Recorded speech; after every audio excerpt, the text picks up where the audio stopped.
Hai guys, selamat berjumpa kembali pada channel novel populer viral yang keren ini. Saat ini admin akan menghadirkan sebuah novel yang viral dengan alur cerita yang sangat menarik dan seru, yang berjudul Kaisar Agung Seni Bela Diri. Sebelum mengikuti keseruan ceritanya, mohon bantuan kalian untuk subscribe, like, dan share video yang ada di channel ini. Selamat menikmati.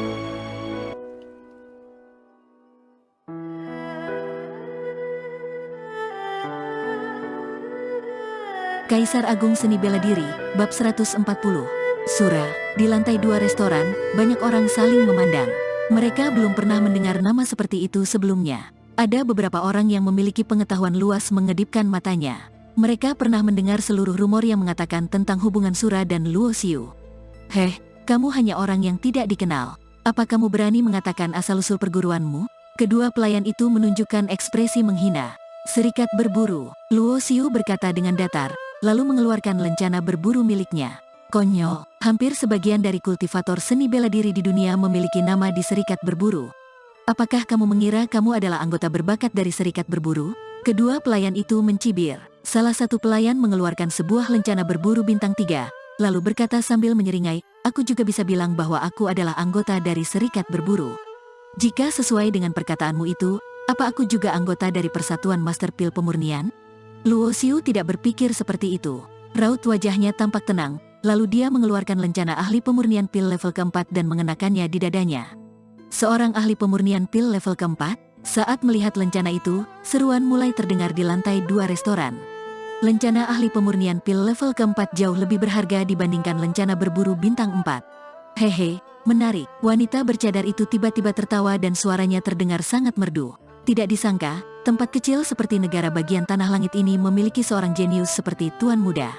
Kudengar, 1 tahun yang lalu, ada seorang jenius yang pernah menerobos lantai ke-7 menara naga terbang. Kurasa, orang itu seharusnya adalah Tuan Muda.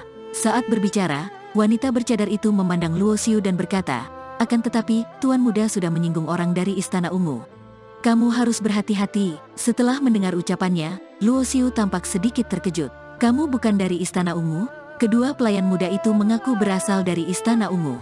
Sementara itu, dilihat dari perkataan wanita bercadar, sepertinya dia yang merupakan majikan mereka itu bukan orang dari Istana Ungu.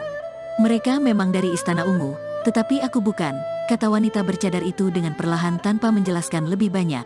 Selanjutnya, wanita bercadar menatap kedua pelayan itu dengan dingin dan menegur dengan tegas, Tao Zuojun mengutus kalian kemari. Jadi, jaga sikap kalian dengan baik dan jangan menimbulkan masalah. Jika tidak, tanggung sendiri akibatnya. Kedua pelayan yang ditegur langsung menunduk dan tidak berani membantah. Kemudian, mereka mundur dan berdiri di belakang wanita bercadar dengan penuh hormat. Akan tetapi, tatapan mereka yang menatap ke arah Luo Xiu tetap dipenuhi oleh niat membunuh yang jelas. Tuan Muda, aku pamit dulu. Sampai jumpa lagi. Wanita bercadar itu perlahan bangkit, lalu tersenyum kepada Luo Xiu dan berjalan ke arah tangga. Luo Xiu tidak merasakan permusuhan dari diri wanita bercadar itu. Selain itu, wanita itu juga mengingatkannya agar mewaspadai Istana Ungu. Oleh karena itu, Luo Xiu menangkupkan tangan sebagai bentuk hormat kepadanya. Setelah wanita bercadar dan kedua pelayannya pergi, 2 restoran tetap terasa sepi. Banyak orang yang sesekali melirik Luo Xiu dan ekspresi wajah mereka terlihat rumit. Pria parubaya yang hampir terbunuh tadi juga menghela napas lega. Sobat, apakah kita bisa mengobrol sebentar? Luo Xiu menatap orang itu dan berkata, Tuan Muda, terima kasih karena telah menyelamatkan hidupku. Apa ada yang ingin Tuan Muda perintahkan? Pria parubaya itu berjalan ke arah Luo Xiu dengan sangat hormat dan berkata, pria parubaya itu tidak memiliki basis kultivasi yang tinggi, tetapi informasinya cukup banyak. Dia tentu pernah mendengar bahwa setahun lalu ada seorang jenius yang langka dan terkenal di negara bagian tanah langit. Orang itu adalah pemuda yang ada di hadapannya sekarang. Duduk. Luo Xiu menunjuk ke bangku di hadapannya. Pria parubaya itu mengucapkan terima kasih dan duduk di seberang Luo Xiu dengan hati-hati.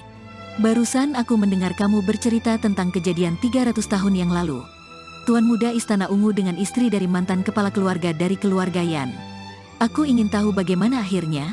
Luo Xiu langsung bertanya. Alasan terbesar Luo Xiu menyelamatkan orang ini karena ingin mencari tahu masalah itu darinya. Saat mendengar Luo Xiu mengungkit hal itu lagi, ekspresi wajah pria parubaya itu tampak sedikit canggung dan takut. Barusan dia hampir saja mati karena salah berbicara ketika mabuk. Pria parubaya itu merasa ragu untuk berbicara. Kemudian, Luo Xiu tersenyum dan berkata, kamu tidak perlu takut untuk mengatakannya. Aku sudah mengisolasi suara di sini dengan vital sejati. Orang lain tidak akan bisa mendengar apa yang kamu katakan. Sesudah mendengar hal tersebut, pria parubaya itu baru merasa lega. Aku akan mengatakan segala yang kuketahui karena Tuan Muda sudah bertanya. Sebenarnya, cerita masa lalu ini bukanlah sebuah rahasia di negara bagian tanah langit. Hanya saja, ini sudah berlalu selama 300 tahun, hampir tidak ada orang mengungkit masalah ini lagi. Bagaimanapun, hal ini juga berhubungan dengan reputasi dari Istana Ungu dan keluarga Yan. 300 tahun yang lalu, Tuan Muda dari Istana Ungu jatuh cinta pada pandangan pertama kepada istri dari mantan pemimpin dari keluarga Yan, Mang Oyuro. Akan tetapi, Mang Oyuro menolak setelah dia mengungkapkan perasaannya. Tuan Muda dari Istana Ungu itu tidak ingin menyerah dan terus mengganggunya. Mantan kepala keluarga dari keluarga Yan, Yan Cangkong juga tidak tahu bahwa dia adalah Tuan Muda dari Istana Ungu. Oleh karena itu, dia mengerahkan kekuatannya dan melukai Tuan Muda dari Istana Ungu itu. Sehabis bercerita, pria parubaya itu menghela napas sejenak. Istana Ungu merupakan kekuatan besar yang diturunkan selama puluhan ribu tahun. Katanya, ada pesilat ulung tingkat pangeran bela diri yang melindungi mereka. Saat Tuan Muda Istana Ungu itu dilukai, dia tentu tidak akan tinggal diam. Kemudian, 3 pesilat ulung dengan tingkat penguasa bela diri dari Istana Ungu langsung turun tangan untuk membunuh Yan Cangkong dan merebut istrinya, Mang Oyuro. Katanya, Mang Oyuro menolak untuk bersikap patuh, lalu dia tewas dengan memotong nadinya sendiri. Keluarga Fan yang merupakan anggota kerajaan dan prefektur pedang kuno, keluarga Yan hanya bisa menahan amarah dalam hal ini. Kepala keluarga dari keluarga Yan yang sekarang memiliki hubungan saudara dengan penguasa bela diri Phoenix. Mereka merupakan putra dan putri dari mantan kepala keluarga, Yan Cangkong dengan Mang Oyuro. Tuan Muda Istana Ungu yang waktu itu juga sudah menjadi pemimpin dari Istana Ungu saat ini. Aku tidak tahu apakah mereka melakukannya dengan sengaja atau tidak. 2 tahun yang lalu, Istana Ungu mengusulkan pernikahan kepada keluarga Yan. Mereka ingin penguasa bela diri Phoenix menikah dengan Tuan Muda Istana Ungu saat ini sebagai selir. Penguasa bela diri Phoenix yang memiliki dendam kesumat dengan Istana Ungu tentu tidak menyetujuinya. Oleh karena itu, dia yang emosi memutuskan untuk meninggalkan keluarga Yan. Kudengar, saat itu dia disergap, jiwa spiritual miliknya terluka dan basis kultivasinya hancur. Seusai mendengar ceritanya, aura membunuh muncul di mata Luo Xiu. Kalau memang ada dendam kesumat seperti itu, kenapa keluarga Yan masih membantu Istana Ungu untuk menangkap penguasa bela diri Phoenix? Luo Xiu bertanya dengan kebingungan. Hehe, Tuan Muda tidak tahu. Ada banyak faksi di keluarga Yan yang tidak monolitik. Jika seseorang ingin menjadi pemimpin, mereka tentu harus mencari kesempatan untuk menghilangkan pembangkang, kata pria paruh baya itu. Luo Xiu mengangguk. Dia juga sudah memikirkan bahwa ada perebutan kekuasaan yang terlibat di dalamnya. Setelah menyelesaikan ceritanya, pria paruh baya itu langsung berpamitan dan pergi. Dia takut jika tinggal lebih lama lagi, itu akan membuatnya kembali dibunuh. Seusai mengetahui cerita 300 tahun yang lalu dengan jelas, Luo Xiu juga menjadi makin memahami Yan Yueyu. Luo Xiu juga mengerti musuh seperti apa yang akan dia hadapi di masa depan. Istana Ungu, aku sepertinya pernah mendengar nama ini. Long Ming yang bersembunyi di bahu Luo Xiu tiba-tiba berkata dengan ragu. Apakah zaman kuno ada kekuatan seperti ini? Tanya Luo Xiu. Biarkan aku memikirkannya. Long Ming sedikit merenung dan berkata setelah berpikir untuk waktu yang lama, Sekte Tarsuna memiliki 3 alam rahasia besar dan 8 alam rahasia kecil. Aku ingat ada sebuah alam rahasia kecil yang bernama alam rahasia Istana Ungu. Mungkin itu ada hubungannya dengan Istana Ungu. Alam rahasia besar dan alam rahasia kecil? Luo Xiu tampak bingung. Ini pertama kalinya dia mendengar bahwa alam rahasia juga dibagi menjadi ukuran yang berbeda. Long Ming mencebik dan berkata dengan nada yang tidak berdaya, pesilat ulung yang memiliki kemampuan bela diri luar biasa bisa menggunakan kemampuannya sendiri untuk membuka sebuah gua dunia kecil. Pada zaman kuno, tempat itu dinamai sebagai alam rahasia besar. Sementara itu, alam rahasia kecil merupakan ruang independen yang dibentuk dengan menggunakan kekuatan formasi. Dari segi misteriusnya, tempat itu tentu tidak bisa dibandingkan dengan gua dunia kecil yang diciptakan oleh pesilat ulung. Membuka sebuah gua dunia kecil dengan kemampuan sendiri, Luo Xiu tampak sangat terkejut dan takjub. Dengan kekuatan basis kultivasinya saat ini, dia bahkan tidak bisa mengguncang sebuah ruang, apalagi membuka sebuah gua dunia kecil. Alam rahasia iblis, alam rahasia Istana Ungu, alam rahasia misteri, semua ini merupakan alam rahasia kecil yang dibentuk dengan formasi. Ruangan yang terbentuk di dalam menara naga terbang juga dianggap sebagai alam rahasia kecil. Akan tetapi, tingkatannya terlalu rendah, jelas Long Ming. Sesuai dengan perkataan yang dikatakan Long Ming, alam rahasia kecil dan alam rahasia besar yang sama juga memiliki perbedaan tingkatan yang tinggi dan rendah. Berapa banyak yang kamu pahami tentang alam rahasia misteri? Luo Xiu lanjut bertanya. Longming merupakan spesies aneh yang hidup dari zaman kuno. Lah seperti sebuah fosil hidup. Jadi, ia seharusnya mengetahui banyak hal yang tidak diketahui manusia biasa. Alam rahasia iblis merupakan tempat memelihara binatang iblis di dalam sekte Tarsuna. Para murid sekte yang masuk ke alam rahasia tersebut bisa mendapatkan pengalaman sungguhan saat membunuh binatang iblis di dalamnya. Mereka juga bisa mendapatkan manik darah untuk meningkatkan ranah tubuh fisik. Sementara itu, alam rahasia misteri merupakan tempat paling ekstrim yang dibentuk dengan formasi. Para tetua dari sekte Tarsuna telah membuat banyak ujian di dalamnya. Hal ini bertujuan untuk melatih dan memperkuat murid dalam sekte mereka. Setelah mendengar perkataan Longming, Luo Xiu sedikit tersenyum. Kekuatan negatif dalam yin dan yang merupakan salah satu cabang dari kekuatan kematian. Bagi Luo Xiu yang berlatih kekuatan hidup dan mati, efek pelatihannya jauh lebih baik daripada energi vitalitas peringkat surga dan peringkat bumi. Longming menatap Luo Xiu dengan tatapan yang sedikit aneh. Ia tentu mengerti bahwa energi negatif memiliki manfaat yang besar dalam pelatihan kekuatan kematian. Akan tetapi, kekuatan kematian memiliki sifat korosif yang sangat besar. Jarang sekali ada orang yang bisa berhasil melatih kekuatan tersebut. Sekalipun berhasil, kekuatan itu juga akan membuat kondisi orang yang berlatih tampak mengenaskan dan mengerikan. Akan tetapi, Luo Xiu malah terlihat seperti orang normal. Longming tidak mengerti bagaimana sebenarnya Luo Xiu bisa mengendalikan kekuatan kematian itu. Seusai meninggalkan restoran tersebut, Luo Xiu pergi ke markas pusat dari serikat berburu di kota bagian Tanah Langit. Tuan muda Luo Xiu, kepala serikat utama mempersilakanmu untuk masuk. Seorang tetua dengan postur tubuh sedikit gemuk muncul di hadapan Luo Xiu. Pria tua ini tersenyum dan parasnya tampak jelek. Akan tetapi, dia merupakan seorang pesilat ulung tingkatan raja. Mohon tunjukkan jalannya, Luo Xiu berkata sambil menangkupkan tangannya. Dengan status yang luar biasa dari serikat berburu, kepala serikat utama bisa disebut sebagai salah satu orang terkuat di seluruh negara bagian Tanah Langit.